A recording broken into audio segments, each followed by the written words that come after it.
Le train de Saint-Émilie par Jocelyn Twain.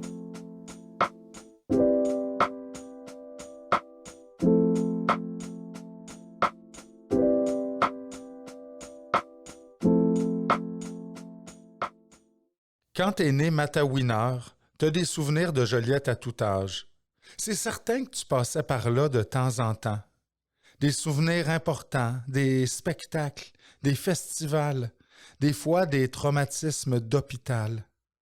Aussi plein d'histoires plates de magasinage qui finissent pas, à regarder dorer les pogos dans l'entrée du Woolco, ou à tanner ta mère en faisant des courses de chariot sur le plancher plein de côtes du Crotto, rue Gaspard.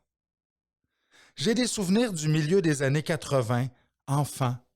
Chaque fois que je traversais le viaduc Sainte-Anne, je m'étirais pour mieux voir, espérant le passage d'un train.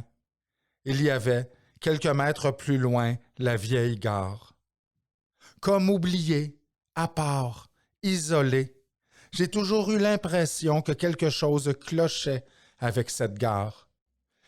L'histoire se passe une nuit de 1996, après avoir abusé de la draft à volonté au Studio 131.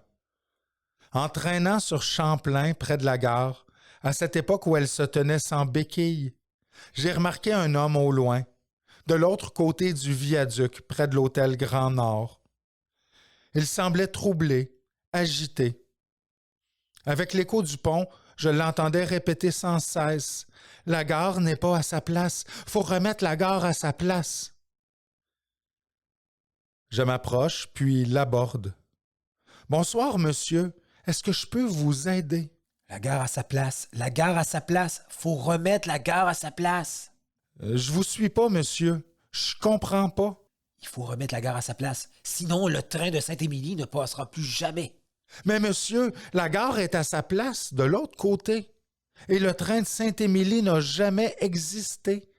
C'est un projet tombé dans l'oubli. C'est ce que tout le monde dit, mais je l'ai souvent pris avec mon père, il y a 60 ans. Vous me faites marcher, monsieur, c'est impossible. Impossible, quand on a les yeux et le cœur fermés comme toi, le jeune. Quand on ne voit que ce qu'on est prêt à accepter. C'était pas un train comme les autres. Il arrive de l'autre monde. De mots en phrases, il devenait de plus en plus exalté. Tout doit être en place pour son passage. Une pleine lune, la gare à son emplacement original, exactement sur la faille entre les mondes et ceci. Il ouvrit une boîte dans laquelle se trouvait un vieux billet de train jauni, ainsi qu'un poinçon doré. Peut-être à cause du froid qui me brûlait les yeux, de la fatigue ou de je ne sais quoi, mais je vous jure que le poinçon dégageait une lumière vive, surnaturelle, éclairant son visage. J'ai pris ce train une dizaine de fois. On s'y rendait la nuit, vers 3 heures. Le silence était emmaillotant, endormant. Dans l'attente, je cédais souvent au sommeil, à côté sur mon père qui sirotait tranquillement son flasque de sa main libre.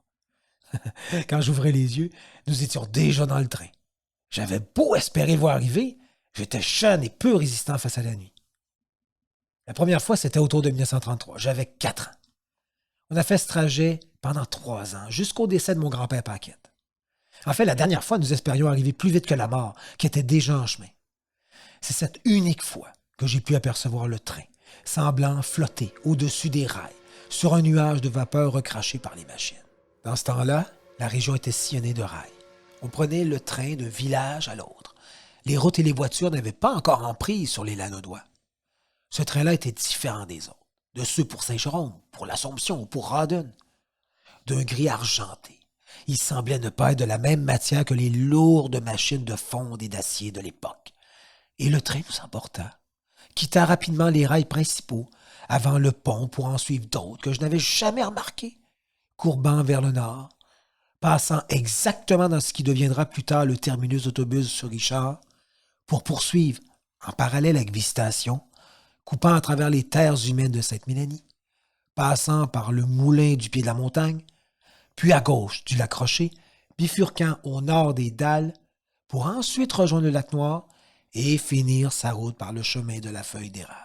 L'homme avait les yeux brillants, je le sentais sincère, je l'ai cru du mieux que j'ai pu, plus par respect que par certitude. Au fond de moi, je le croyais fou. C'est souvent notre réflexe quand il manque des pièces à notre raisonnement. L'homme sourit, puis referma rapidement la boîte, la rapprochant de son corps pour la protéger. J'ai senti qu'il m'en avait trop dit, qu'il le regrettait. Je lui ai souhaité bonne chance et l'ai quitté. C'est plusieurs années plus tard que je compris qu'il se tenait exactement à l'endroit où a été construite la gare pour le chemin de fer du Grand Nord en 1901.